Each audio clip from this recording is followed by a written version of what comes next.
ज़माने की मुसीबत से बचाने के लिए हमको इधर अजमेर वाला है तो उधर बगदाद वाला है, और भटकता फिरता है मारा मारा वो ज़माने में, भटकता फिरता है मारा मारा वो ज़माने में, कि बहुत पहले नबी ने जिसको मस्जिद से निकाला है, कि बहुत पहले नबी ने जिसको मस्जिद से निकाला है, कि भटकता फिरता है मारा मारा वो ज़माने में, कभी भोपाल कभी देवबंद कभी सहारनपुर, कहाँ घूमते रहते काफिला ले ले, कि भटकता फिरता है मारा मारा वो ज़माने में, कि बहुत पहले नबी ने जिसको मस्जिद से निकाला है। और मेरे सरकार के रोज़े से आज तक कोई खाली लोटा ही नहीं, क्योंकि मेरे सरकार का रोज़ा बड़ा फैज़ वाला है, क्योंकि मेरे सरकार का रोज़ा बड़ा फैज़ वाला है। आइए बग़ैर किसी ताख़ीर के अब बड़ा ही मुदल्लल और मुफस्सल ख़िताब सुनने के लिए आप तैयार हो जाए। मेरी मुराद नबी रहे हुज़ूर सदरुश्शरिया खलीफ़ा हुज़ूर ताजुश्शरिया व हुज़ूर मुहद्दिस कबीर व हुज़ूर गुलज़ार मिल्लत हज़रत अल्लामा मौलाना मुफ्ती फ़ैज़ानुल मुस्तफ़ा साहब क़िबला दामज़िल्लहुल आली की बारगाह में मैं अरीज़ा पेश करता हूँ कि हज़रत अपने नूरानी ख़िताब से हम सामाईन के क़ुलूब को जिला बख्शे। आइए हज़रत का इस्तक़बाल नारे तकबीर व रिसालत के साथ करते, मेरे साथ नारे का जवाब दे।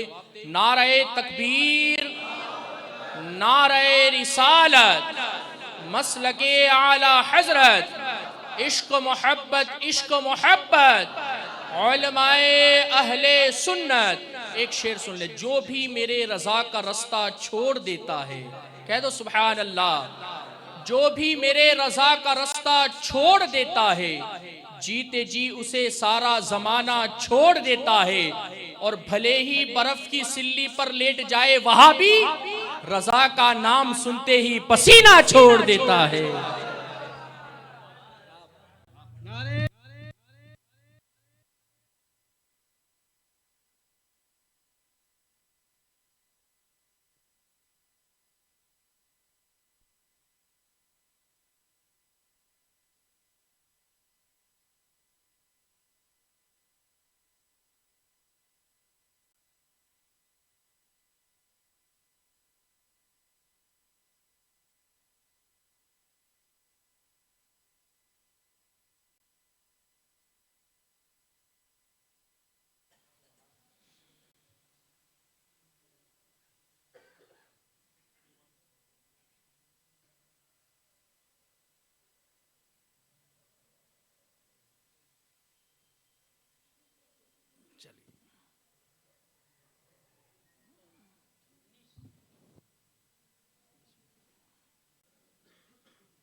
गिरामी क़द्र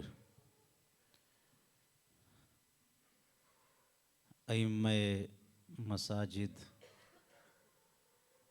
व हुफ़्फ़ाज़ व क़ुर्राए किराम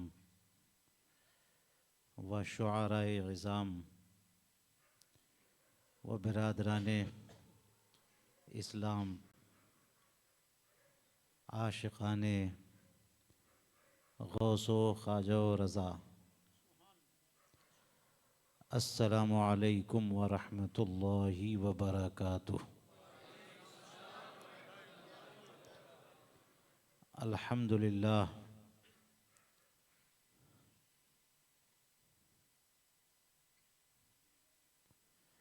अल्हम्दुलिल्लाहिल्लज़ी कफ़ा वस्सलातु वस्सलामु अला इबादिहिल्लज़ीना इस्तफ़ा।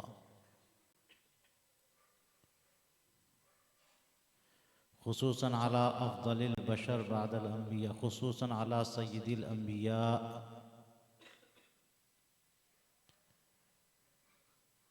मुहम्मदिनिल मुस्तफ़ा अहमदिल मुज्तबा ला सिय्यमा अला उलिस सिद्क़ वस्सफ़ा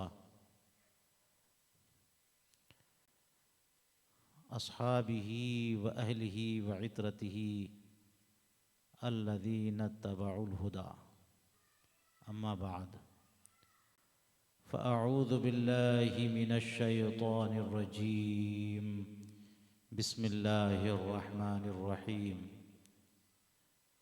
मा ज़ाग़ल बसरु व मा तग़ा आमन्तु बिल्लाह सदक़ल्लाहुल अलियुल अज़ीम व सदक़ रसूलुहुन नबियुल अमीनुल करीमुर रऊफ़ुर रहीम व नहनु अला ज़ालिका लमिनश शाहिदीन वश्शाकिरीन वल्हम्दुलिल्लाहि रब्बिल आलमीन। मोहतरम सामीन किराम, मैं अपनी तकरीर में कोई लंबी तमहीद बांधने का आदी नहीं हूँ। टू द पॉइंट काम की बातें करता हूँ और तवज्जो चाहता हूँ। महफिल गरमाने का फ़न मेरे अंदर नहीं है, लेकिन अपने भाइयों को कुछ न कुछ दीन की बातें बता देना और सैयदी आला हज़रत क़ुद्दस सिर्रहू की तालीमात से कुछ न कुछ आगाह कर देना, ये मेरा काम है। आज की महफिल का मौजू कई एक है, इसलिए सबको मुझे लेके चलना है।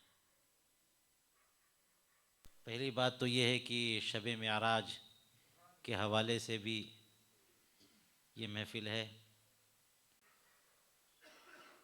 अगरचे शब मेराज गुज़र गई तो उसका भी तज़किरा है, हुज़ूर सैयदी मुजाहिद मिल्लत का भी तज़किरा है और उनके खलीफ़ा और जानशीन हुज़ूर हबीब मिल्लत का भी तज़किरा है। और ज़िम्नन बहुत सारी बातें आनी चाहिए और आएंगी इंशाअल्लाह। अहले हक़ की हिमायत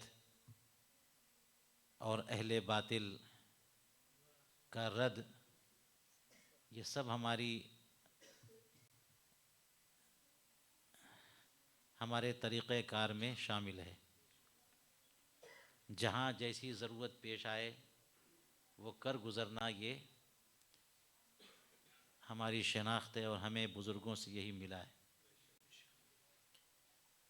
तो आइए हम सब तवज्जो से थोड़ी देर बैठ लें।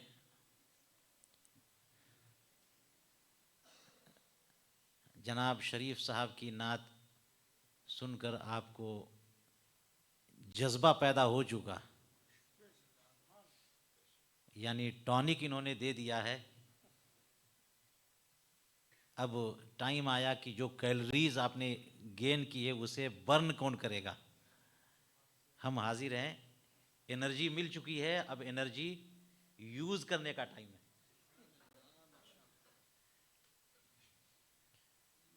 तो आइए सबसे पहले हम दुरूद पाक पेश करें। अल्लाहुम्मा सल्ली अला सय्यदिना व शफ़ीइना व हबीबिना व तबीबिना व मौलाना मुहम्मद व अला आलिही व अस्हाबिही दाइमन अबदा।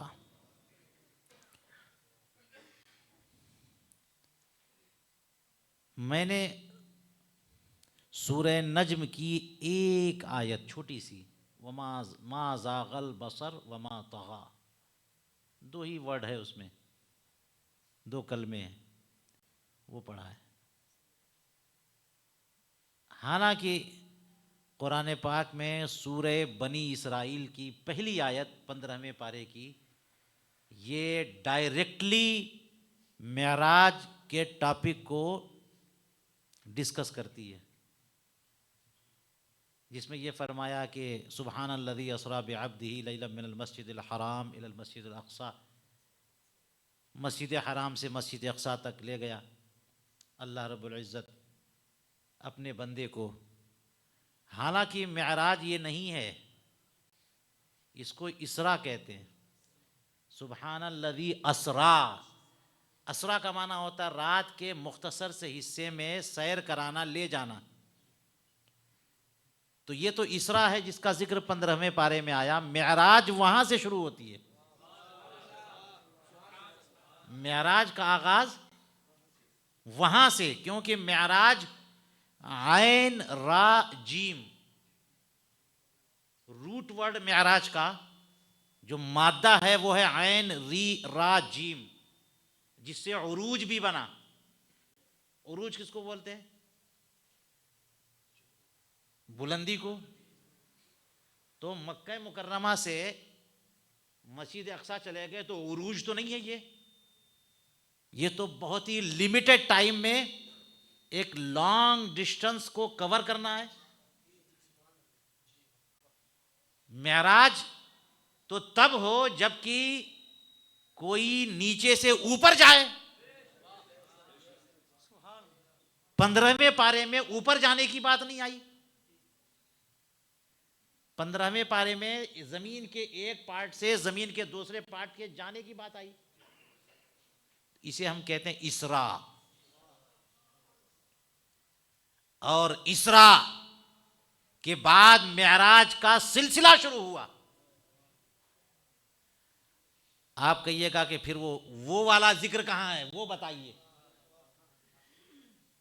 तो मैं कहूंगा कि इसरा का जिक्र तो अल्लाह ताला ने एक आयत में किया है। मेराज का जिक्र सूरह वन नज्म की 18 आयतों में किया है। वन नज्मी इदा हवा मा दल्ल साहिबुकुम वमा गवा वमा यंतिकु अनिल हवा इन हुवा इल्ला वह्युन यूहा। कोई अच्छा हाफिज लय में पढ़ दे तो मजा आ जाए।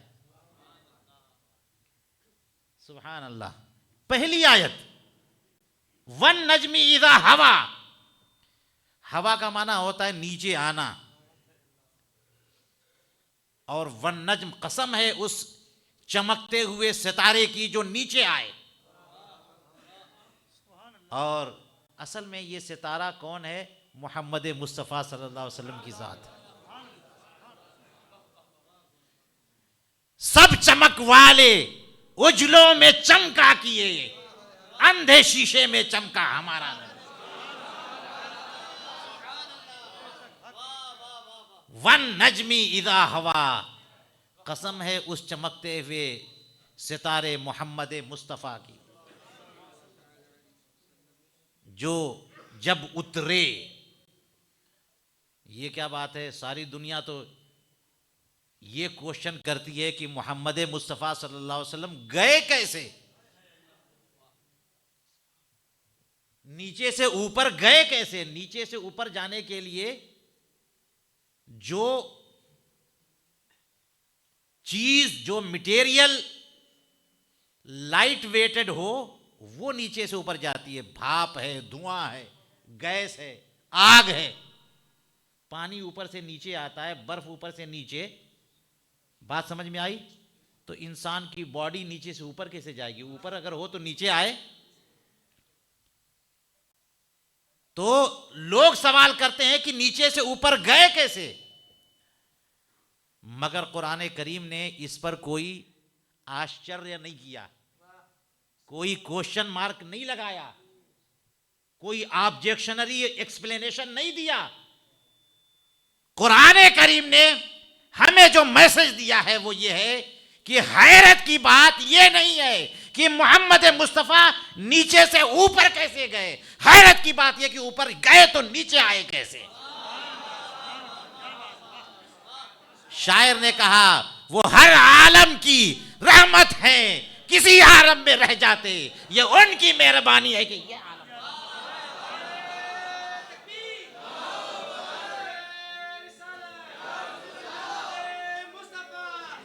शाने मुस्तफा, नारे तकबीर, नारे रिसालत। भाई नीचे से ऊपर जाना ये सवाल है?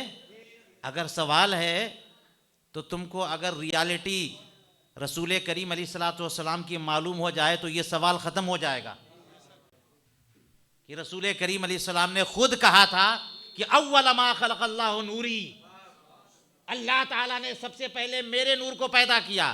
कुरान करीम ने भी कहा क़द जाअकुम मिनल्लाहि नूर, नूर आ गया।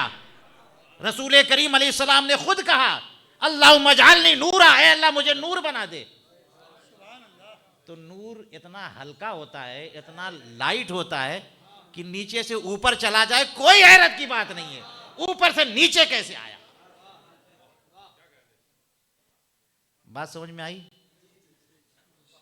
इसीलिए हैरत ये नहीं है, हैरत ये है कि सरे अर्श पर है तेरी गुजर, दिले अर्श पर है तेरी नजर, कि मलकूतो मुल्क में कोई शय है ही नहीं जो तुझ पर आया नहीं।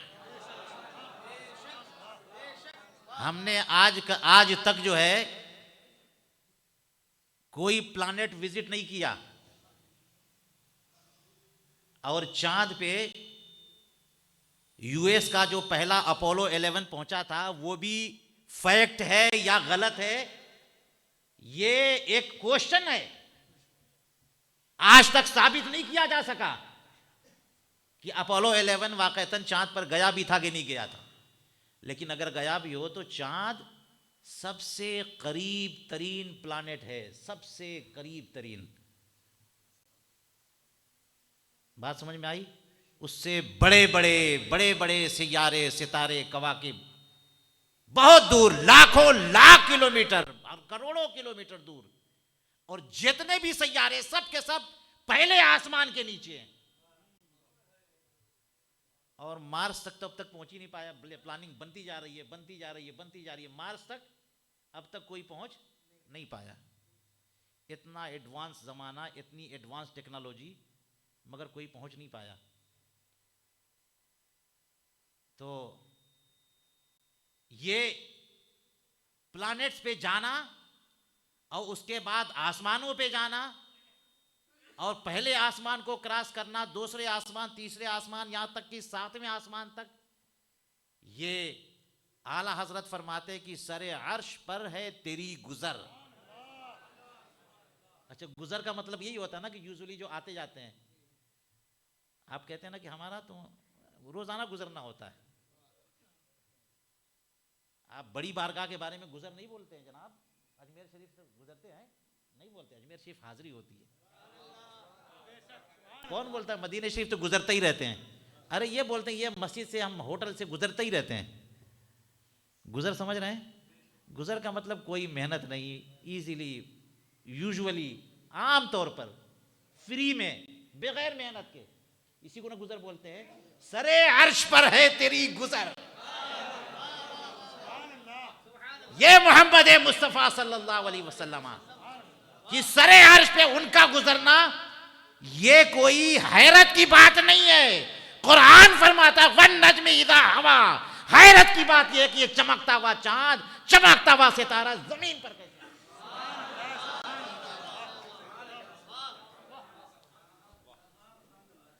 समझ में आ गया कि इस पूरी कायनात में अफजल तरीन मखलूक ये ह्यूमन बीइंग है, इंसान है।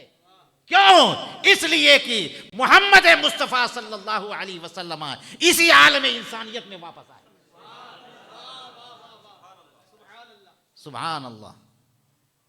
तो अब गए ना मक्का मुकर्रमा से मस्जिद अक्सा, और वो भी एक इस ट्रिप का एक पर्पस था, वरना असल तो मेराज में अल्लाह ताला को अपनी बारगाह में सरकार को बुलाना था, है ना। लेकिन इस ट्रिप ये पहला ट्रिप हुआ है। कहाँ से? मक्का मुकर्रमा से मस्जिद अक्सा। असल में अरब में मक्का मुकर्रमा में मोहम्मद मुस्तफ़ा सल्लल्लाहु अलैहि वसल्लम के अलावा कोई नबी पैदा नहीं हुआ। आए हैं कई नबी, मगर मक्का मुकर्रमा में सिर्फ सरकार अक़दस अलैहिस्सलाम।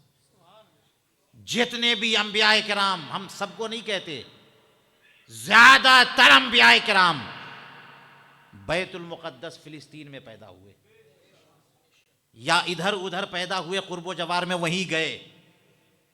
4000 अंबिया किराम अलैहिमुस्सलातु वस्सलाम के मज़ारात कहाँ पर? बैतुल मुक़द्दस में।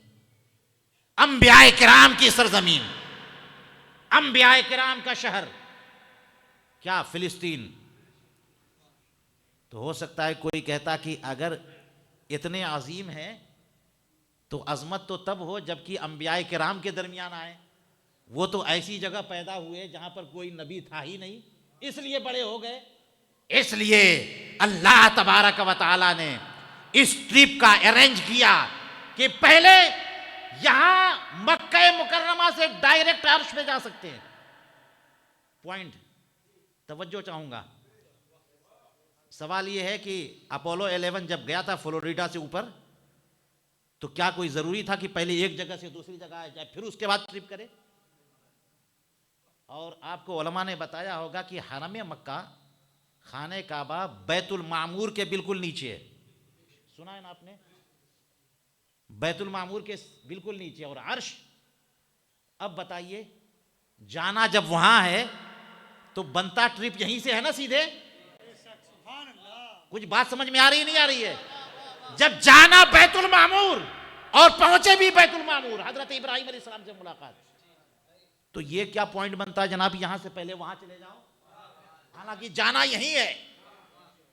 सरकार अक़दस अलैहिस्सलाम हरम मक्का में तशरीफ फरमाए, वहीं हतीम काबा में, और जाना ऊपर है तो यहीं सीधे चले जाते। यहां से वहां जाने में क्या पॉइंट बनता है? बात है सुभान अल्लाह। पॉइंट ये बनता है कि अल्लाह तबारक व तआला ने सारे अंबिया किराम को वहां इकट्ठा कर दिया। पॉइंट ये बनता है अल्लाह ताला अपनी बारगाह में बुलाना चाहता है, लेकिन पहले पूरी दुनिया के सामने ये रख देना चाहता है कि ये नबी वो नबी हैं जो सारे नबियों के इमाम हैं।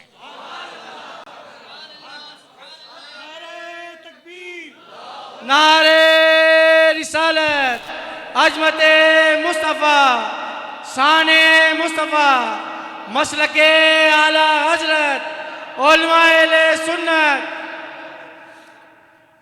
अब सबसे आखिर में पैदा हुए, सबसे आखिर में आए, ये तो बड़ी जबरदस्त बात है। मगर साथ ही में एक क्वेश्चन साथ चलेगा कि सबसे आखिर में आए तो फिर क्या है? तब तो बड़े होंगे ही, कोई है ही नहीं। अगर उन उलुल आज़्म अंबिया किराम अलैहिमुस्सलातु वस्सलाम के साथ होते और फिर वो भी इनको मानते, तब इनकी अजमत का फरेरा लहराता। अल्लाह ने वही इंतजाम कर दिया, वही इंतजाम कर दिया। और क्या किया? सारे अंबिया किराम को वहां जमा कर दिया। और किस शान से कि जब रसूल करीम अलैहिस्सलातु वस्सलाम बुर्राक से पहुंचे हैं, हरम काबा से कहाँ पहुंचे? मस्जिद अक्सा। तो मस्जिद अक्सा में अपना बुर्राक बांधा और देखा कि हजरत आदम अलैहिस्सलाम से हजरत ईसा अलैहिस्सलातु वस्सलाम तक सारे अंबिया किराम मौजूद हैं, सारे अंबिया किराम मौजूद।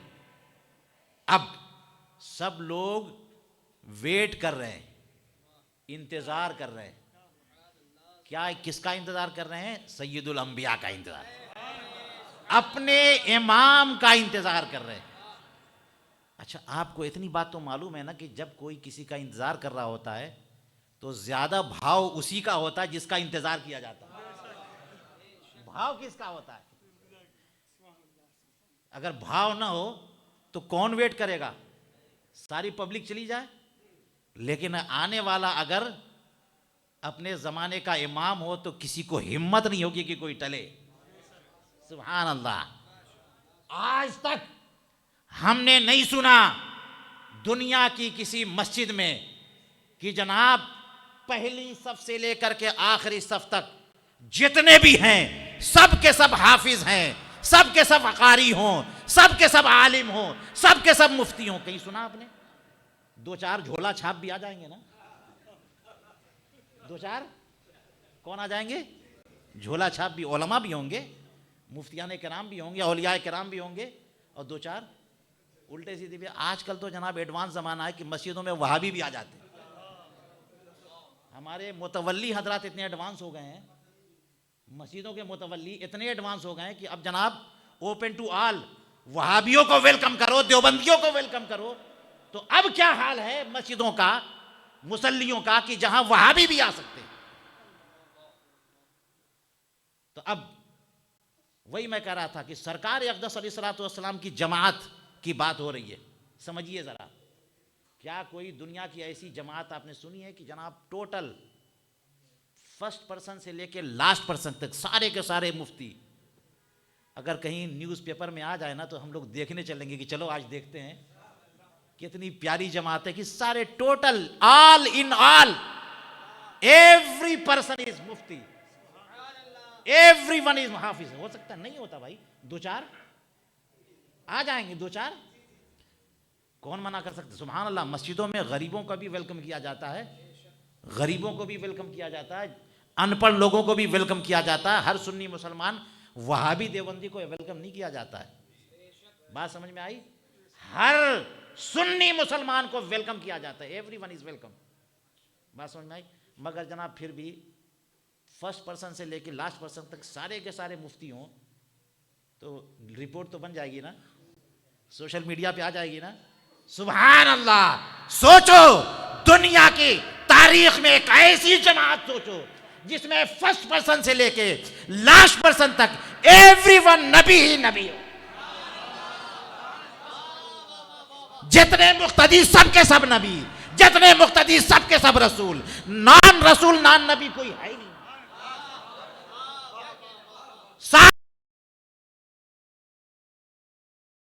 मत कहने वाले रसूले मलाइका जिब्रील अमीन, और सारे के सारे वेटिंग पीरियड में मुसल्ले इमामत खाली। अब बताओ, इतने बड़े लोग वेट कर रहे होंगे तो लामोहाला पॉइंट तो बनता है कि अब मुसल्ले इमामत पे जो आएगा वो इमामुल अंबिया होगा।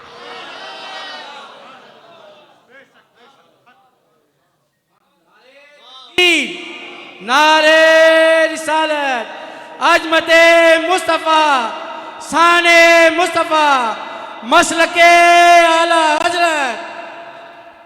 आजकल तो प्रोटोकॉल का ज़माना है भाई, प्रोटोकॉल का ज़माना है कि नहीं। मोदी और योगी जब चलते हैं जनाब, आगे पीछे इतनी गाड़ी और पीछे गाड़ी और जनाब गन और फौज के, ये सब धुआंधार रास्ता बिल्कुल क्लियर। और उनकी बात नहीं है, अपने उलमा के भी बड़ी बड़ी शख्सियतें जब आती हैं स्टेज पे तो प्रोटोकॉल देख लीजिए, वो नारे पे नारा होता है कि नहीं। प्रोटोकॉल से भाव समझ में आता है, शान झलकती है। और प्रोटोकॉल नहीं देंगे आप तो फिर जनाब कहते हैं ना कि वो घट गया, वैल्यू गिर गया। प्रोटोकॉल की अहमियत होती है, इसको प्रोटोकॉल कहते हैं कि कोई बड़ी शख्सियत आए तो ज़रा उसका इस्तकबाल वालेहाना होना चाहिए, शान व शौकत के साथ, जनाब इज़्ज़त के साथ निगाहें बिछाए जाएं, एहतमाम किया जाए, रेड कारपेट वेलकम किया जाता है, प्रोटोकॉल दिया जाता है। बात समझ में आई? और जब इमामुल अंबिया आए तो उनके लिए क्या प्रोटोकॉल होगा। सुभान अल्लाह, एक बड़ा मेराज का सफ़र शुरू होने वाला है, उससे पहले अल्लाह ताला ने प्रोटोकॉल दिया। क्या दिया? सारे अंबिया को जमा कर दिया। और जमा ऐसे नहीं किया जनाब कि सारे लोग नारा लगाए, हाथ चूमे, खड़े हो जाए, नहीं। एहतराम और रिस्पेक्ट का आखिरी दर्जा, रिस्पेक्ट का आखिरी दर्जा के उसकी इमामत तस्लीम करते हुए उनके पीछे नमाज। समझ रहे? थोड़ा सा मैं बताऊं आपको, आप लोग इमाम की कदर करते हैं कि नहीं करते मुझे नहीं पता।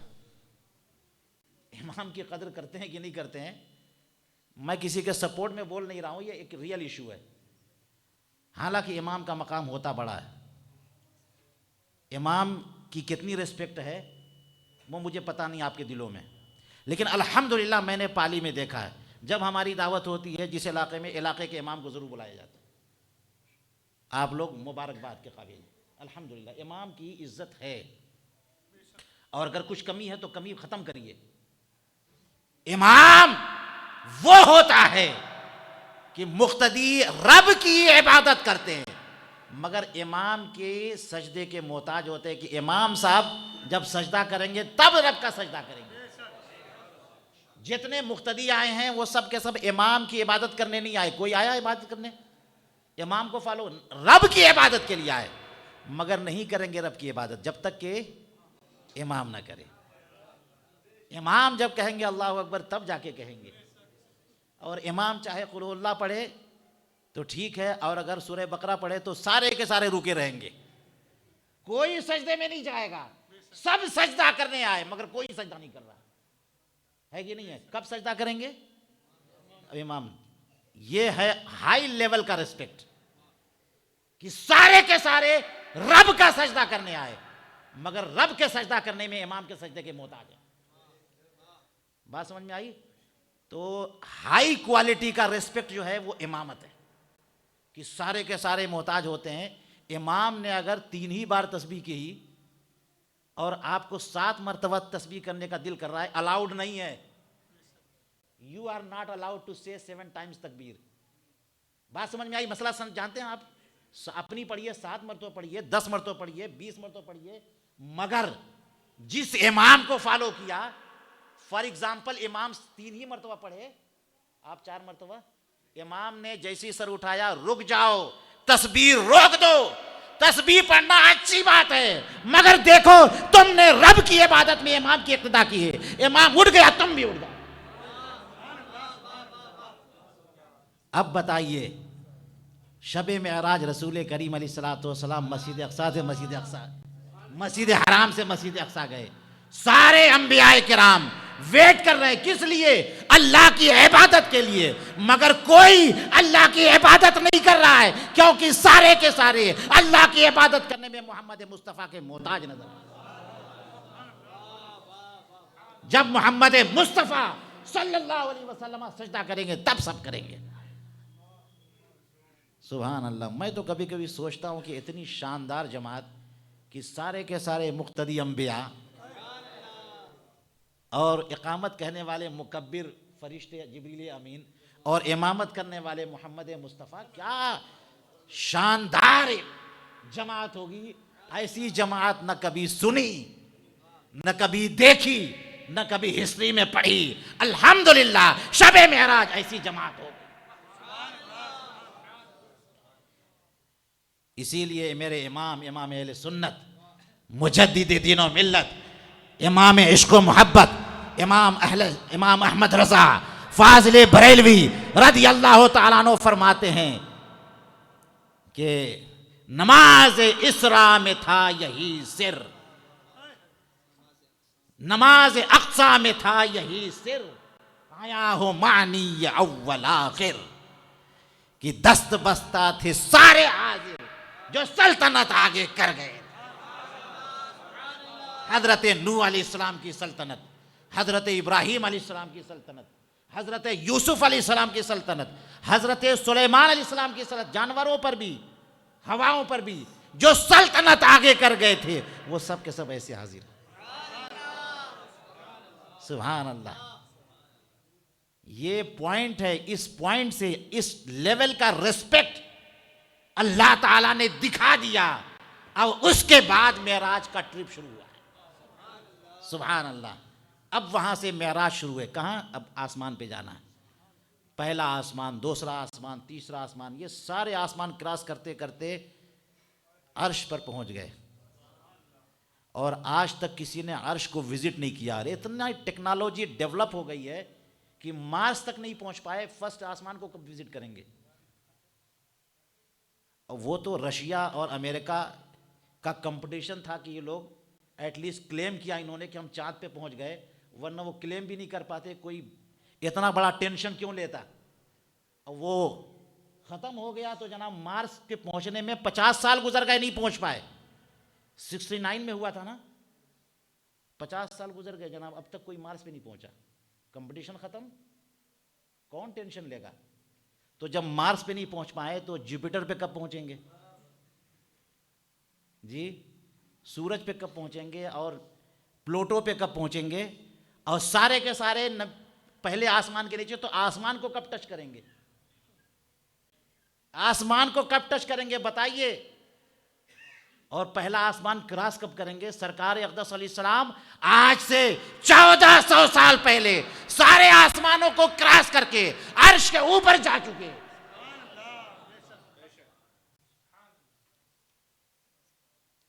बात समझ में आई? सरकार अक़दस अलैहिस्सलाम अर्श के ऊपर जा चुके और इसका जिक्र अल्लाह ताला ने किया है सूरह वन-नज्म की 18 आयतों में। और वहाँ एक बात फरमाई है कि लक़द रआहु नज़लतन उख़रा इंद सिदरतिल मुंतहा, उसी में फरमाया मा ज़ाग़ल बसर वमा तग़ा। मोहम्मद मुस्तफ़ा सल्लल्लाहु अलैहि वसल्लम ने अपने रब का दीदार ऐस शान से किया कि न आंखें खीरा हुई न पलक झपकी। भाई हम लोग यूजुअल चीज़ों को जब देखते हैं ना तो ठीक से देख लेते हैं, लेकिन जब सूरज को अगर आप देखेंगे ना तो ठीक से देख नहीं पाएंगे। आंखों की रोशनी मध्यम पड़ जाएगी, आंखें पलकें झपक जाएंगी। बात समझ में आई? पलक झपकने लगेगी, आंखें खीरा हो जाएंगी, बहुत देर तक इधर उधर देखेंगे, सूरज देखने के बाद कुछ नज़र नहीं आएगा। अल्लाह ताला ने फरमाया कि मोहम्मद मुस्तफ़ा सल्लल्लाहु अलैहि वसल्लम इस शान से देखा कि न आंखें खीरा हुई न पलक झपकी, न आंखों में कोई प्रॉब्लम हुई। सरकार ने अल्लाह ताला को देखा और अपने रब्बे जुल जलाल का दीदार किया, कोई असर नहीं। ये करम ही करम है मोहम्मद मुस्तफ़ा। हमारे बड़े अब्बू, बड़े अब्बा, जो सबसे बड़े यानी हुजूर मुहद्दिस कबीर को जानते हैं ना आप, तो वो तो हमारे बड़े अब्बा हैं, लेकिन उनसे भी बड़े अब्बा एक हैं, पता नहीं जानते कि नहीं आप लोग। वो पाकिस्तान चले गए, हज़रत अल्लामा अब्दुल मुस्तफ़ा अज़हरी, अल्लामा साहब क़िबला के भी हुजूर मुहद्दिस कबीर से भी बड़े। हाँ, हुजूर मुहद्दिस कबीर से भी 91 में उनका इंतकाल हुआ। जामिया अमजदिया कराची में उनका मज़ार है। अल्लामा अब्दुल मुस्तफ़ा अज़हरी, हुजूर सदरुश शरिया अलैहिर्रहमा ने अपने ज़माने में उनको पढ़ने के लिए जामिया अज़हर भेजा था। पूरे इंडिया से कोई रिकॉर्ड नहीं था कि कोई जामिया अज़हर जाता हो, उस वक्त उन्होंने जामिया अज़हर भेजा था। अब तो आसान हो गया। तो हज़रत अल्लामा अब्दुल मुस्तफ़ा अज़हरी अलैहिर्रहमत व रिज़वान का एक शेर बड़ा मशहूर हुआ। हालांकि वो मुफस्सिर थे, मुहद्दिस थे, लेकिन मेराज के बारे में उन्होंने एक शेर कहा और बड़ा हिट कर गया वो शेर। फरमाते हैं वो कि लैलतुल इसरा में देखे कोई मेराजे जमाल। अच्छा लग जाइए, मैं शेर अभी पढ़ूंगा, थोड़ा सा रोक देता हूँ। दूसरे शेर का मज़ा लेने के लिए थोड़ी एक बात कहता हूँ मैं। आपको ये पता है ना कि मेराज में रसूल करीम अलैहिस्सलातु वस्सलाम को अल्लाह का दीदार हुआ, ये पता है। और ये भी पता है कि हज़रत मूसा अलैहिस्सलाम ने एक बार कहा रब्बे अरिनी, ऐ परवरदिगार मुझे दिखा दे, तो जवाब क्या आया था? लन तरानी, नहीं देख सकते। ये भी क्लियर है। तो हज़रत मूसा अलैहिस्सलाम ने डिमांड की और जवाब मिला नहीं देख सकते। रसूल करीम अलैहिस्सलाम ने कोई डिमांड नहीं की, अल्लाह ने अपनी बारगाह में बुला के दिखा दिया। जरा डिफरेंस देखिए। हजरत अल्लामा अब्दुल मुस्तफ़ा अज़हरी अलैहिर्रहमा फरमाते हैं लैलतुल इसरा में देखे कोई मेराजे जमाल, लन तरानी कहने वाला तालिबे दीदार है। लन तरानी कहने वाला तालिबे दीदार।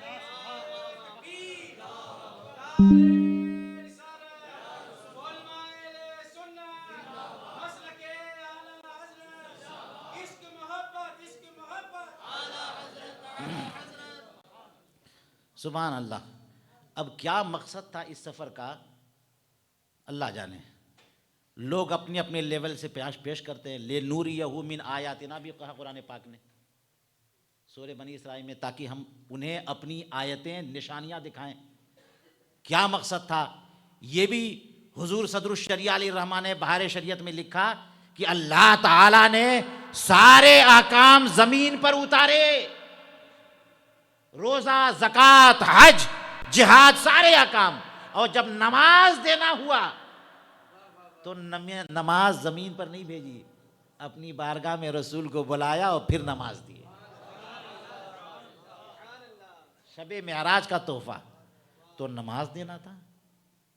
चंद आयतें खवाती में सूरह बकरा की आखिरी आयतें देनी थी, या वो अत्तहियात का पूरा विर्द अत्तहियात देना था? क्या था क्या नहीं था, वल्लाहु आलम। एक बात क्लियर है कि जनाब रसूल करीम अलैहिस्सलातु वस्सलाम को अल्लाह ताला ने अपना दीदार जो कराया, ये इतनी बड़ी नेमत है कि सारी नेमतें दुनिया की इसके सामने हेज है। क्यों, कैसे? देखिए, बहुत सारी बातें आदमी सुनता है, लेकिन जब उसी को देख लेता है तो सुनी हुई बात डाउन हो जाती है। हाई लेवल का जो एविडेंस है, प्रूफ है, सबूत है, वो आंखों से जो देखता है उस पर जो यकीन होता है, सुनी बात पे उतना यकीन नहीं होता है कि नहीं है? आदमी जब आंखों से देख ले तो उसके बाद क्या है, शक के मालूम हो जाता है, छू के मालूम हो जाए, सुन के मालूम हो जाए, आइडिया से मालूम हो जाए, दिमाग से सोच के छठी हिस्से मालूम हो जाए, लेकिन जब आंखों से नजर आ गई चीज, उसके बाद कुछ नहीं है जनाब, खत्म। सबसे हाई लेवल का एविडेंस, सबसे अजीम प्रूफ, सबसे जबरदस्त सबूत कौन सा है? देख करके, आंखें देख करके। और अल्लाह ताला का दीदार अभी तक किसी को हुआ नहीं। और इस्लाम का सबसे पहला कलमा, सबसे पहला दावा यही है, अल्लाह ताला है, ला इलाहा इल्लल्लाह, उसके अलावा कोई माबूद नहीं। तो जितने भी अंबिया किराम अलैहिमुस्सलातु वस्सलाम आए, यही मैसेज लेके आए ना, लेकिन सब ये मैसेज लेके आए कैसे? उनके पास वही आई, तो सबके पास जो मैसेज आया, सबने लोगों को मैसेज पेश किया, वो सुनी हुई बात जिब्रील अमीन ने वही पे पेश किया और उन्होंने अपनी कौम को पेश किया, तो सबने सुनी हुई बात। अब जब नबी आखिरुज़्ज़मा आए, वो भी सुनी हुई बात पेश कर रहे हैं, लेकिन अल्लाह ताला ने उनको अपनी बारगाह में बुला करके अपनी ज़ियारत करा दी, अपना दीदार करा दिया, ताकि सुनी हुई बात सब लेके आए। और ये नबी आखिरुज़्ज़मा आज की डेट में जो लेके जाएं, सुनी हुई बात तो सुनी हुई बात, देखी हुई बात लेके। नारे तकबीर, नारे रिसालत, मसलके आला हजरत, फैजाने दूर सदरुस सरिया। अच्छा, अब समझ में आया कि क्यों आपको सबसे आखिर में भेजा गया। सबसे आखिर में आपको भेजा गया क्योंकि वो देख के आए थे। अच्छा जनाब, कोई रिपोर्ट आए, कोई खबर आए तो क्या, कैसे सुना है? मैंने सुना है, उसमें पता चला कि फलां ने देखा है, आप फौरन कहिएगा जनाब सुनने वाले हटो, देखने वाले को बुलाओ। बात समझ में आ रही है नहीं आ रही है? जब तक कोई देखने वाला नहीं है, तब तक किसने क्या सुना है सबको, आओ तुमने क्या सुना, तुमने क्या सुना, बताओ तुमने क्या सुना। उतने में पता चल गया कि एक बंदा वो है जो ऑलरेडी वहां पे मौजूद था, जिसने आंखों से देखा है। अब कहिएगा सुनी सुनाई बात छोड़ो, आओ जिसने आंखों से देखा है, ऑब्जर्व किया है, निगाहों से देखा, उसको बुलाओ, बताओ तुमने क्या देखा। तो जब आंखों से देखी हुई गवाही आ जाती है तो सुनने वाली गवाही कैंसिल हो जाती है।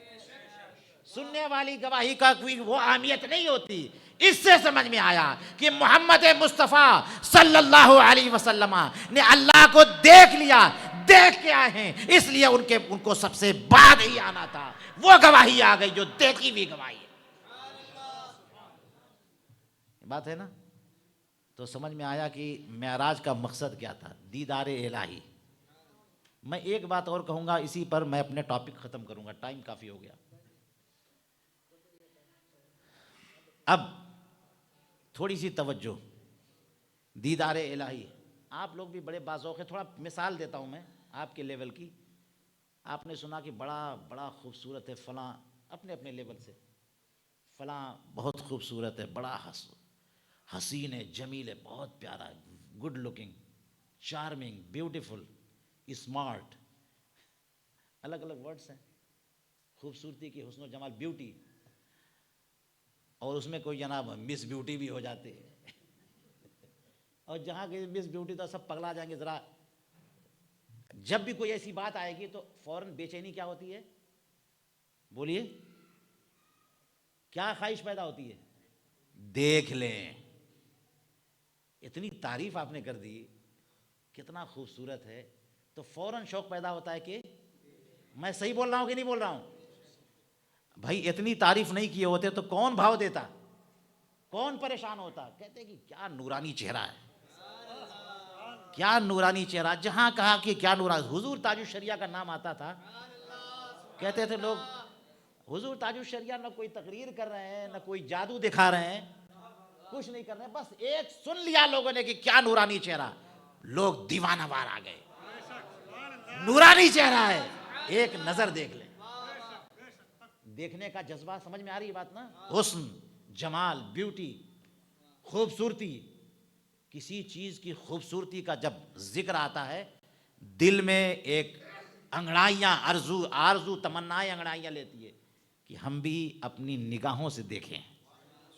क्योंकि जो हुस्नो जमाल वाला है, जो खूबसूरत है, जो खूबसूरती और हुस्नो जमाल में बेमिसलो बेमिसाल है, उसको देखने में जो मज़ा है वो किसी और चीज़ में मज़ा नहीं है। और इतने हुस्नो जमाल वाले को अगर सामने से देख लिया तो निगाहें जल्दी हटती नहीं है। हुस्न यूसुफ पे कटी मिस्र में अंगुष्ठे जना, ये तो पता है ना। हजरत जुलेखा को ताना दिया था उनकी सहेलियों ने, तो कहा था ना कि ज़रा नींबू लेके बैठ जाओ फिर तुम भी देखो तमाशा। हजरत यूसुफ अलैहिस्सलाम को निकाला और गुजारा, और एक निगाह पड़ी है सारी सहेलियों की हुस्न यूसुफ में, ऐसी मगन हुई कि उंगली कट रही है या क्या कट रही है फील भी नहीं हुआ। दीदार, हुस्न का दीदार, जमाल का दीदार, नूरानियत का दीदार माना रखता है। सारी नेमतें हेज। अब ये बिरयानी खाने वाले लोग जिनको सारा मजा बिरयानी में चाहिए, वो वजह यह है कि आपने उतना ही मजा चखाई है। हमारे लुत्फ का लेवल जो है वही समोसे में है, वही चाय और वही मिठाई। सुभान अल्लाह, पाली का भी एक टेस्ट है, मिठाई मिल जाए है ना, उसी में मजा। क्योंकि उससे हाई लेवल का मजा चखा नहीं, वो हाई वाला मिल जाए तो फिर इसको छोड़ बैठे। बात समझ में आई कि नहीं आई? उससे हाई वाला मिले तो कौन छोड़ा वाला, नीचे वाला छोड़ेगा, कौन रखेगा उसको। तो जिस लेवल का मजा मिला है उसी लेवल में मगन, उससे हाई लेवल का मिला ही नहीं। बात समझ में आई? तो हुस्न का नजारा, हुस्न जमाल का दीदार, ये वो नेमत है कि जिसके सामने सारी नेमतें हेज हैं। ये मैं दुनियावी हुस्न जमाल की बात कर रहा था, ये मखलूक के हुस्न जमाल की बात कर रहा था। अब बताइए हुस्न अज़ल के नूर और नकहत का आलम क्या होगा, रब्बे जुल जलाल के जमाल का आलम क्या होगा। बड़े बड़े औलियाए किराम तड़पते हैं। सुन लिया हदीस पाक में, कुरान पाक में कि मौत के बाद क़यामत के दिन अल्लाह तबारक व तआला का दीदार होगा। सारी दुनिया मौत से डरती है, औलियाए किराम मौत के लिए तड़पते हैं कि किसी तरह अल्लाह का दीदार हो जाए। सुभान अल्लाह। हमें एक हदीस पाक आई, मैं रसूल करीम अलैहिस्सलातु वस्सलाम को अल्लाह का जो दीदार हुआ उस पर आ रहा हूं मैं। बात समझ में आई? एक हदीस पाक, अब तक तो मैं आपकी ज़बान में समझा रहा था ना, अब हदीस पाक से आइए।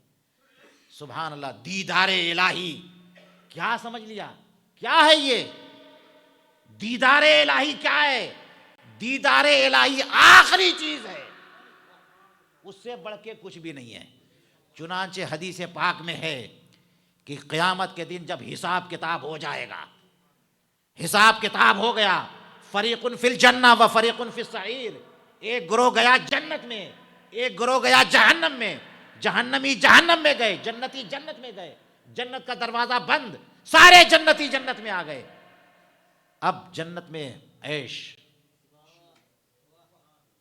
ऐश, अब जनाब ऐश और इशरत है, नेमतें हैं, आसाइशें हैं, जो चाहो हाजिर, तमन्ना करो जो हाजिर, खाने की चीजें, पीने की चीजें, सारी नेमतें अल्लाह तबारक व तआला ने दे दी।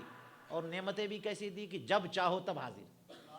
जिसके बारे में कहा कि ऐसी नेमतें कि जिसके बारे में, ऐसी नेमतों के बारे में न सुना न देखा, न ऐसा ख्याल दिल पे गुजरा। इतनी शानदार नेमतें, जब सारी नेमतों को जन्नती ट्राई कर लेंगे, बफे ट्राई करते ना, सारे सारे ट्राई कर लेंगे, सारी सारी नेमतें जब जन्नती ट्राई कर चुके होंगे, फारिग हो चुके होंगे, तो अल्लाह तबारक व तआला फरमाएगा कि ऐ जन्नतियों बोलो मेरी जन्नत तुम्हें कैसी लगी, जरा बताओ तो सही मेरी जन्नत तुम्हें कैसी लगी। सुभान अल्लाह, या अल्लाह, इतनी नेमतें न कभी सोचा था, न कभी दिल पे इसका खतर गुजरा, कोई ख्याल गुजरा, न कभी देखा न सुना, तो फरमाया कोई कमी, तो बारे इलाहा कोई कमी नहीं, तो फरमाया क्या इससे अच्छी चीज तुमको न दे दूं। सब ने कहा ऐ अल्लाह, इतनी नेमतें, सारी नेमतें हमें मिल गई, हमारे हाशिए ख्याल में भी नहीं आ सकता कि इन नेमतों से बढ़ के भी कोई नेमत हो सकती है। या अल्लाह, इससे बढ़ के क्या नेमत हो सकती है। उसी दम अल्लाह तबारक व तआला अपनी जात का हिजाब हटा देगा,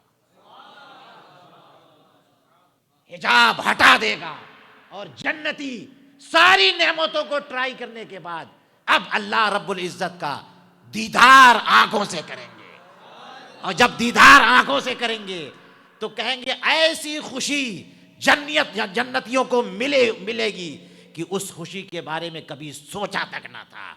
ये दीदारे इलाही वो नेमत है जो सबसे आखिर में मिलेगी, और इससे बढ़ के कोई नेमत न दुनिया में है, न आखिरत में है, न जन्नत में। अब समझ में आई बात, दीदारे इलाही क्या है। अब बात समझ में आई कि मेराज में हुआ क्या था, और मेराज किस लिए हुई थी, और क्या मकसद था। रसूल करीम अलैहिस्सलाम को अल्लाह तबारक व तआला ने सबसे आखिरी नेमत से नवाजना था, सबसे आखिरी नेमत से नवाजना था। अल्लाह ने नवाज दिया, और उसका जिक्र सूरह वन-नज्म में फरमाया, मा ज़ागल बसर व मा तगा, आंखें न खीरा हुई न पलकें झपकी। इस शान से मोहम्मद मुस्तफ़ा सल्लल्लाहु अलैहि वसल्लम ने अल्लाह का दीदार किया, और ये अल्लाह का जो दीदार रसूल करीम अलैहिस्सलाम ने किया, ये कुरान करीम ने क्लियरली बयान नहीं किया, इस्तिआराती ज़बान में सूरह वन-नज्म में बयान किया, मगर अल्लाह के रसूल सल्लल्लाहु अलैहि वसल्लम ने अपने ग़ुलामों से बताया, अपनी उम्मतियों से बताया, गरीब लोगों से बताया। हाँ, सरकार से सवाल हुआ क्या आपने रब को देखा, कहा हाँ देखा मैं। सुभान अल्लाह। तो अल्लाह ताला ने अपनी आखिरी नेमत, अपनी जात का दीदार दुनिया में किसी को ना हुआ, आखिरत में सबको होगा, दुनिया में किसी को ना हुआ। यहां तक कि एक उलुल अज़्म पैगंबर हजरत मूसा अलैहिस्सलाम तलब कर रहे हैं, उनको ना मिला। अल्लाह ताला ने अपने हबीब करीम अलैहिस्सलाम के लिए नेमत खास कर दी, मगर रिकॉर्ड सेव करने के लिए ये नहीं किया कि दुनिया में दिखाए, दुनिया से बाहर बुलाया, दुनिया से ऊपर बुलाया कि कानून भी बाकी रहे।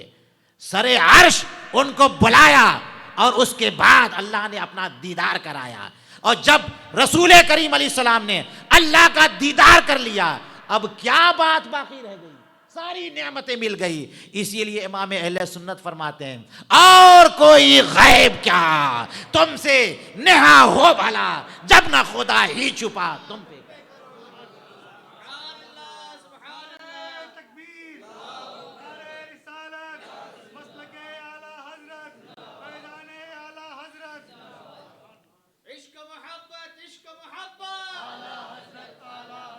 प्यार मोहब्बत, प्यार मोहब्बत, अताए हुजूर मुहद्दिसे कबीर। सुभान अल्लाह। मुझे बड़ी हैरत होती है वहाबियों देवबंदियों से कि वो कहाँ से हुजूर करीम अलैहिस्सलाम के इल्म गैब पर क्वेश्चन करते हैं। जी, इल्म गैब जिसको कहा जाता है वो तो अल्लाह की अता से बहुतों को है, औलिया किराम को भी है।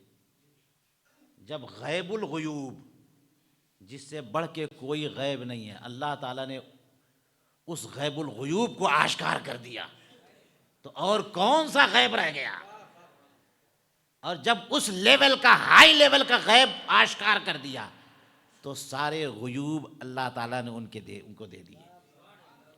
इसीलिए हम लोग कहते हैं आला हज़रत ने हमें जो अक़ीदा दिया कि अल्लाह ताला ने अपने करम से दुनिया का एक एक ज़र्रा नबी करीम अलैहिस्सलाम को बता दिया।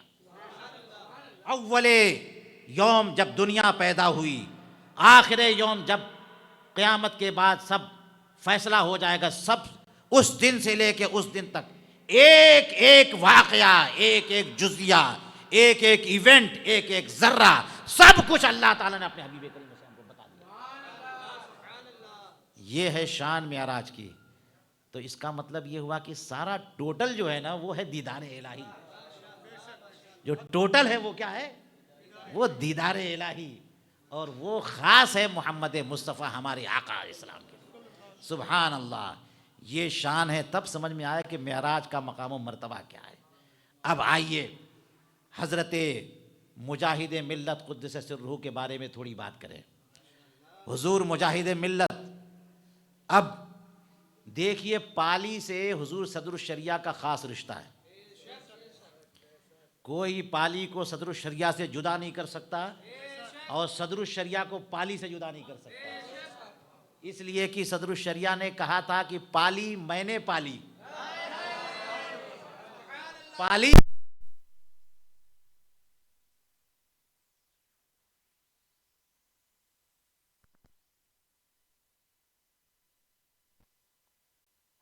जामिया उस्मानिया मोइनिया उस्मानिया में पढ़ाते थे। बहुत शागिर्द थे, उसमें 10 शागिर्द बड़े मुंतखब थे, जिनमें हुजूर मुहद्दिस आज़म पाकिस्तान भी थे, हुजूर हाफिज़ मिल्लत भी थे, उन्होंने हुजूर मुजाहिद मिल्लत भी थे। करीब थे, हुजूर सदरुश शरिया आ जाते थे, अपने शागिर्दों को भी लाते थे। तो उन्हीं में एक चाहिए शागिर्द कौन थे? हुजूर मुजाहिद मिल्लत। तो हुजूर सदरुश शरिया का जो एरिया होगा वो हुजूर मुजाहिद मिल्लत का भी तो होगा, हुजूर मुजाहिद मिल्लत का तो होगा। ऐसा कैसे होगा कि हुजूर सदरुश शरिया का हो और मुजाहिद मिल्लत का ना हो, या मुजाहिद मिल्लत का हो सदरुश शरिया का ना हो? सुभान अल्लाह। इसलिए पाली में सदरुश शरिया के साथ साथ उनके बाद हुजूर मुजाहिद मिल्लत का भी गलगला रहा, उनका भी राब्ता रहा, उनका भी आना जाना रहा। एक बड़ा हल्का उनसे वाबस्ता हर दौर में रहा। हजरत मुजाहिद मिल्लत के चाहने वाले हर दौर में यहाँ पाली में लोग रहे, हर दौर में रहे। हुजूर मुजाहिद मिल्लत को कौन नहीं जानता। आज जब हम हिंदुस्तान के हालात का तज्ज़िया करते हैं, पूरे इंडिया का जो सियासी सूरत हाल है, जो समाजी सूरत हाल है, जो हुकूमती सूरत हाल है, कितने बैक फुट पे जाकर मुसलमान पहुंच गए। हमारी कोई क़यादत नहीं मिलती, कोई लीडरशिप नहीं है। हम एहतजाज की आवाज़ भी बुलंद नहीं कर पाते। सारे के सारे पुलिस के अंडर चले जाते हैं, जेल में चले जाते हैं, मुसलमानों को ज़दोकोब किया जाता है। क्यों? इसलिए कि कोई हमारी लीडरशिप नहीं है। ऐसे वक्त में जब भी ऐसा कोई वाक़या होता है, मुझे हुजूर मुजाहिद मिल्लत याद आते हैं। हुजूर मुजाहिद मिल्लत होते तो कभी इस मुसलमानों को तन्हा नहीं छोड़ते। वो थे एक वली, वो थे एक आलिम, वो थे एक फ़क़ीह, वो थे एक मंतकी, वो थे एक मुतकल्लिम, लेकिन एक बहुत बड़े लीडर भी थे, एक बहुत बड़े लीडर भी थे। और दलील इसकी यह है कि हजरत मुजाहिद मिल्लत की जिंदगी के बारे में कहा जाता है कि आधी जिंदगी रेल में और आधी जिंदगी जेल में। जेल में कौन जाता है? लीडर जाते हैं। कोई मुफ्ती साहब जेल में जाते हैं, इमाम साहब जेल में जाते हैं, हाफिज साहब जेल में जाते हैं। जेल में कौन जाता है? लीडर जाता है, जो आगे बढ़ता है, जो एजिटेशन करता है, जो एहतजाज करता है, जो चैलेंज देता है, जो हार्ड टाइम देता है। हजरत मुजाहिद मिल्लत वाक़यातन मुजाहिद मिल्लत थे, वाक़यातन कौम के लीडर थे, हमारे कायद थे। अगर हुजूर मुजाहिद मिल्लत आज की डेट में होते तो हिंदुस्तान में मुसलमानों का ये माहौल ना होता। ज़रूर कोई ना कोई लाहे अमल पेश करते। उन्होंने जो काम किया वो करके चले गए। तहरीक खाकसारान हक एक मिसाल, एग्जाम्पल है। आज जनाब RSS वाले अपनी पूरी टीम बना के पेश करते हैं, हमारे पास उसका कोई जवाब नहीं है। हमारे पास उसका कोई जवाब नहीं। इसका जवाब तहरीक खाकसार हक हुजूर मुजाहिद मिल्लत में ज़मीन पे उतार के दिखाया। बात समझ में आई?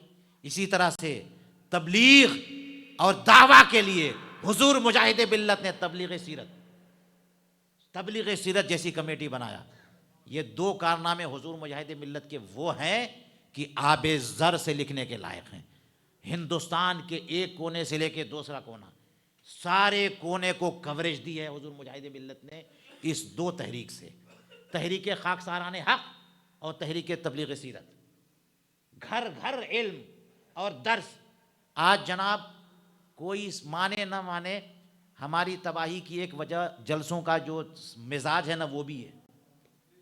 हमारे यहाँ जलसों का जो मिजाज है, बड़ी आसानी से लोग कहते हैं कि शमाइल नदवी ने जो है ना वो जावेद अख्तर से मुनाजरा किया, और हमारे ये सब देख देख करके सोशल मीडिया में कहते हैं हमारे सुन्नियों में कोई इस लेवल का है नहीं। तौबा अस्तगफिरुल्लाह।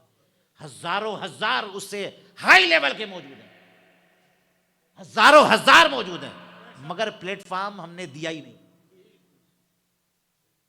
उलमा को प्लेटफॉर्म दिया ही नहीं। कुछ बात समझ में आ रही नहीं आ रही है? जिसको प्लेटफॉर्म मिलेगा वो मुजाहरा करेगा, प्लेटफॉर्म मिलेगा ही नहीं तो मुजाहरा होगा कैसे? हमारे यहाँ उर्स का प्लेटफॉर्म है जनाब, नातों का प्लेटफॉर्म है, गरज वाली तकरीकों का प्लेटफॉर्म है, यही है। इल्मी प्लेटफॉर्म खत्म है हमारे यहाँ से। हालांकि इसका भी फायदा मैं रिजेक्ट नहीं करता, कुछ ना कुछ तो है ना यहाँ जलसों से। लेकिन बात यह है कि इस वक्त इल्म की कमी है, ऑर्गेनाइज होने की कमी है, तंजीम की कमी है। तबलीगी जमात आगे बढ़ गई, जमात इस्लामी आगे बढ़ गए, और फलां आगे बढ़ गए, फलां आगे बढ़ गए। हम सुन्नी जो है अपनी हद तक रहते हैं, इसलिए कि हमने वही सिस्टम रखा है जी। अगर हुजूर मुजाहिद मिल्लत होते, अब बताइए इस जलसों में तबलीग सीरत का कहाँ वजूद है, खाकसारान हक का कहाँ वजूद है? ये सारे हालात हमें बता रहे हैं कि हुजूर मुजाहिद मिल्लत की अहमियत उस ज़माने में भी थी, और इस ज़माने में हुजूर मुजाहिद मिल्लत की ज़्यादा ज़रूरत है। हर सुन्नी मुसलमान, हर इंसान इस ज़माने में हुजूर मुजाहिद मिल्लत का मोहताज है, जिन्होंने अपनी ज़िंदगी कुर्बान कर दी। किसके लिए? कौम के लिए। हालांकि वो दरसगाही आदमी थे, आलिम थे। हुजूर मुजाहिद मिल्लत मौलाना थे, फ़लसफ़ी मंतिक़ में बड़े माहिर थे। उनके बारे में है कि इलाहाबाद में पढ़ रहे थे, जो भी उस्ताद आता साइड हो जाता। कोई भी उस्ताद जिससे भी पढ़ते थे, इतने मंतकी थे, इतना दिमाग था कि कोई भी उस्ताद उनको सेटिस्फाई नहीं कर पाया। इलाहाबाद की बात है। वो साइड हो गए, वो उस्ताद है वो साइड हो गए, वो उस्ताद है वो साइड हो गए। तो पता चला कि एक बहुत बड़े माहिर हैं जिनका नाम मौलाना अमजद अली है। वो माहिरे माकुलात हैं, वो अजमेर शरीफ में पढ़ाते हैं। वहाँ जाओ। जब मुजाहिद मिल्लत सदरुल शरिया के पास गए तो वहाँ सेटिस्फाइड हो गए। बड़े आलिम थे। आलिम का काम तो यह है कि मदरसे में बैठ के पढ़ाएं। हम लोग मदरसे में बैठ पढ़ाते हैं। इमाम का काम है कि मुसल्ले पे मुसल्ला संभाले। बात समझ में आ रही है? मगर मुजाहिद मिल्लत आलिम होने के बावजूद फ़क़ीह थे, फ़लसफ़ी थे, मंतिक़ी थे, मुतकल्लिम थे, मुहद्दिस थे, मुफस्सिर थे, फिर भी उनकी आधी ज़िंदगी जेल में गई, आधी ज़िंदगी रेल में। कहीं भी पहुंच गए, देखा कि वहाबियों से मुनाजरा है, राफ़ज़ियों से मुनाजरा है, हर जगह पहुंचे। और जहां चैलेंज कांग्रेस ने दिया, किसी को पार्टी ने दिया, वहां पहुंचे, हर जगह पहुंचे, हर चैलेंज का सामना किया, जवाब दिया। जो भी जरूरत मुल्क को रही, कौम को रही, अपनी बिरादरी को रही, अपने अहले सुन्नत को रही, हर लेवल पे हुजूर मुजाहिद मिल्लत ने काम किया है कि नहीं? इस ज़माने में उन जैसा कोई नहीं। ये ज़माना है हुजूर मुजाहिद मिल्लत की ज़रूरत खुल करके सामने आती है। वाक़तन अगर हुजूर मुजाहिद मिल्लत होती तो हमें ये हाल, ये सूरत हाल देखने को न मिलती। हज़ारों रहमतें हों हुजूर मुजाहिद मिल्लत की तुरबत पे, उनकी मरकद अनवर पे। अब देखिए, उनके बाद उनके जानशीन हज़रत हबीब मिल्लत खलीफा साहब, जिनको खलीफा साहब बोलते हैं, उन्होंने उनकी विरासत को संभाला, हुजूर मुजाहिद मिल्लत के तरीक़े को संभाला। ये भी बड़ी बात है। क्यों? इसलिए कि बहुत सारे खलीफा और जानशीन जब आते हैं तो पूरे के पूरा सरमाया बर्बाद कर देते हैं। तरीक़ा बर्बाद, माहौल बर्बाद, सब के सब बर्बाद। मगर हबीब मिल्लत ने हज़रत मुजाहिद मिल्लत के सरमाए को बर्बाद होने नहीं दिया, उनकी आइडेंटिटी, उनकी पहचान को ख़राब होने नहीं दिया। बड़े खामोश तबीयत थे, वो वलवला अंगेज तकरीर नहीं करते थे, खिताब नहीं करते थे। कितने बार ऐसा हुआ कि हुजूर हबीब मिल्लत जलसे में मौजूद हैं, कुछ भी नहीं बोलेंगे। हम जैसे लोग उनके सामने तकरीरें करते थे, मुसलसल उनके सामने इस फ़कीर ने तकरीरें की हैं। और आज से नहीं 30 साल पहले हबीब मिल्लत से मेरी मुलाकात धामनगर शरीफ में हुई, जब मैं तालिब इल्म था। जवानी थी उनकी, और वो भी ज़्यादा उम्र भी नहीं थी उनकी। उस वक्त से हुजूर हबीब मिल्लत मुझको जानते हैं, मैं उनको जानता हूँ। और जब जब मैं जाता मुझे बहुत इज्जत देते, बहुत प्यार देते। और कई बार, एक बार ऐसा हुआ कि जुमे की नमाज में मुझी से खिताब करवाया, मुझी से खुतबा दिलवाया, मुझी से नमाज पढ़वाई। सुभान अल्लाह। अपनी खानका शरीफ में बुलाते और बहुत इज्जत देते। कई बार इधर हुआ कि धामनगर शरीफ उर्स मुजाहिद मिल्लत में पहुंचा, उनके सामने कुल शरीफ के वक्त यानी असल जलसे में हमारा खिताब हुआ उनके सामने कई बार। मगर कोई ये ना कहे कि हुजूर हबीब मिल्लत खिताब करना जानते नहीं थे, ऐसा नहीं है जनाब। उनकी आजिज़ी, इनके सारी दिखावा था ही नहीं। उनको किसी के सामने नाम पैदा करना ही नहीं था, किसी से कोई सर्टिफिकेट नहीं लेना था। वरना जनाब अभी 2 साल पहले मैंने उनको धामनगर शरीफ के उर्स में मेन जलसे में उनको शानदार तकरीर करते हुए सुना। जब खड़े होते तकरीर करने की बात आती, खूब खुल के तकरीर किया उन्होंने। जब बोलने का मौका आता खुल के बोलते थे। मगर उनका मिजाज नहीं था ये, उनका ये मिजाज, बड़ी शरीफ तबीयत के आदमी, खामोशी से, कहीं कोई दिखावा नहीं। उनको इस ज़माने के पीरों में उनकी एक शनाख्त है कि उनको कोई प्रोटोकॉल नहीं चाहिए, उनको कोई नारा नहीं चाहिए, उनको कोई दिखावा नहीं चाहिए। बड़ी सादी तबीयत के आदमी, और वो सिर्फ हुजूर मुजाहिद मिल्लत के मिशन के लिए जीते थे, काम को आगे बढ़ाने के लिए जीते थे। हमने देखा कि जितने भी उनके ज़माने में उलमा फारिग हुए, उन्होंने करीब किया, काम करने वालों को आगे बढ़ाया। हमारी निगाहों के सामने दारुल उलूम मुजाहिद मिल्लत अभी शुरू हुआ और अभी कहाँ तक पहुँच गया।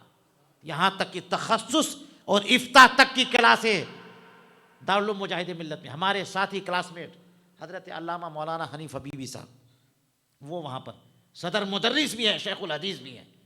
सारी बातें मुझे पता चलती रहती हैं। हुजूर हबीब मिल्लत की तवज्जो थी कि जिसकी वजह से खानका का कोई काम रुका नहीं।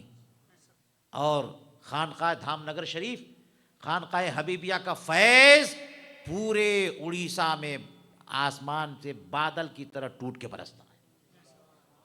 और बात यह है कि जनाब कभी आप चले जाइए दारुल उलूम मुजाहिद मिल्लत या उर्स मुजाहिद मिल्लत में कभी जाइए तो पता चलेगा, इतनी पब्लिक आती है वहाँ पे, इतनी पब्लिक है कि जिसको कंट्रोल करना मुश्किल है। जाहिल अवाम खेत खलियान से चले आए, सब मुजाहिद मिल्लत की दीवाने, सब मुजाहिद मिल्लत की दीवाने, इतनी बड़ी तादाद में कंट्रोल करना। 4 किलोमीटर दूर पहले सारी गाड़ियाँ रोक ली जाती हैं।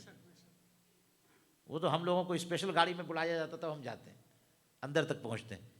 4 किलोमीटर दूर सारी गाड़ियाँ रोक दी जाती हैं। ये शान है, इतनी पब्लिक, इतनी गैदरिंग, इतना बड़ा हल्का, पूरा उड़ीसा हुजूर मुजाहिद मिल्लत का इतना बड़ा हल्का होने के बावजूद हुजूर हबीब मिल्लत ने दीन के मामले में, शरीयत के मामले में बरेली शरीफ की पाबंदी की है, मौक़िफ़े मसलके आला हजरत की पाबंदी की, मौक़िफ़े ताजुश शरिया की पाबंदी की। जिसके 100-200 मुरीद होना, वो कहे हम भी कॉलर खड़ा करके तैयार, क्या ज़रूरत है बरेली शरीफ फॉलो करने की। हमारे भी कुछ मुरीद हैं, हमारे भी कुछ मुरीद। बात समझ में आ रही? इसलिए जिस खानका का हल्का बड़ा होता है वो सोचते हैं हमारा तो ऑलरेडी हल्का है, क्या ज़रूरत है कि हम बरेली शरीफ को फॉलो करें। मगर इन तमाम खानका वालों से मैं कहूँगा, आसानी नहीं, आसान नहीं है कि खानकाए हबीबिया धामनगर शरीफ से मुकाबला कर लो। फॉलोइंग के मामले में, फॉलोइंग के मामले में, भीड़ के मामले में भीड़ के मामले में पूरा एरिया, पूरा उड़ीसा हुजूर मुजाहिद मिल्लत का, कोई कमी नहीं है, न नजरानों की कमी है, न मुरीदीन की कमी है। चाहते तो अपना मसलक बनाते, अपना हल्का बनाते, अपना मसला बनाते, अपने हिसाब से चलते, मगर नहीं, ये हुजूर हबीब मिल्लत की दूरंदेशी थी। कोई अपना मसलक नहीं, जो मसलक है मसलक आला हज़रत, कोई अपना मौक़िफ़ नहीं, जो मौक़िफ़ है मौक़िफ़ ताजुश शरिया। हर मसले में बरेली शरीफ के साथ रहे, बरेली शरीफ का साथ दिया, और बरेली शरीफ से जो फैसला होता था हज़ारों किलोमीटर दूर पड़े उड़ीसा की सरजमीन पर वही नाफिज करते थे। नारे तकबीर, नारे रिसालत, नारे रिसालत, मसलके आला हज़रत फैजाने हुजूर सदरुस सरिया, हुजूर हबीबे मिल्लत, हुजूर हबीबे मिल्लत, हुजूर हबीबे मिल्लत। मुझे कोई कहे कि हुजूर हबीब मिल्लत की सबसे बड़ी करामत बताओ तो मैं यही बताऊंगा। कुछ बात समझ में आ रही है? अरे भाई, हम हर बंदे के अंदर ईगो है, पैसा हो गया तो हम आ जाता है। जरा दो चार मुरीद हो, फॉलोइंग हो, जो दो चार पार्टी हो, तो जरा हम कौन किसी को खातिर में नहीं लाता। इतनी बड़ी फॉलोइंग, बात समझ में आई? इतनी बड़ी फॉलोइंग हो, इतने मुरीदीन हो, इतना बड़ा हल्का हो, न पैसे की ज़रूरत है, न मुरीदीन की ज़रूरत, न उर्स में किसी रौनक की ज़रूरत, किसी ऑलरेडी रौनक है वहाँ पे, मेले ही पे मेला, दुकान पे दुकान, इतना नाम, इतना प्रोग्राम, कुछ कमी नहीं। और फिर भी मजहब रहेगा तो बरेली का रहेगा, मसलक रहेगा तो बरेली का रहेगा, और मौक़िफ़ रहेगा तो ताजुश शरिया का रहेगा। क्या है, कहां से मोहताज थे वो? पैसे के एतबार से, शोहरत के एतबार से, पीरी मुरीदी के एतबार से कहां से मोहताज थे? नहीं, मोहताज थे तो इस वजह से मोहताज थे कि निजात, उनको मालूम था कि निजात मसलक आला हज़रत की इत्तिबा में। कोई शान नहीं देखी हबीब मिल्लत ने, कोई शौकत नहीं देखी, कोई पैसा नहीं देखा, कोई हल्का नहीं देखा। देखा तो ये कि हक किस तरफ है। एक छोटे से जोड़े मसले में जब भी फैसला बरेली शरीफ का आया, उड़ीसा की सरजमीन पे पूरा अप्लाई किया हुजूर हबीब मिल्लत ने। वही अल्लाह तबारक व तआला हुजूर हबीब मिल्लत को करवट करवट जन्नत नसीब फरमाए। 5 तारीख को उनका उर्स चहलुम है, इंशाअल्लाह ये फ़कीर उर्स चहलुम में पहुँचेगा, और वहाँ भी मौका होगा तो उर्स में इंशाअल्लाह उनकी अहमियत पे तकरीर करेगा। अस्सलामु अलैकुम व रहमतुल्लाहि व बरकातुहू।